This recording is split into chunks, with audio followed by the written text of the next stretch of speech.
இந்த பொண்ணுங்களை திரும்பி பாக்குறது, ஹாய் சொல்றது, பூவை கொடுக்கறது, இதெல்லாம் எனக்கு பிடிக்காது.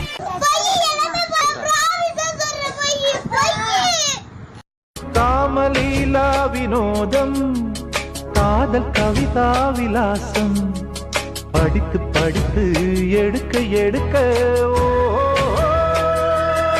கொடிதான் தவழுது தவழுது, பூ போல் சிரிக்குது சிரிக்குது. கொஞ்சம் ஸ்பீட் ஏத்து மாமே.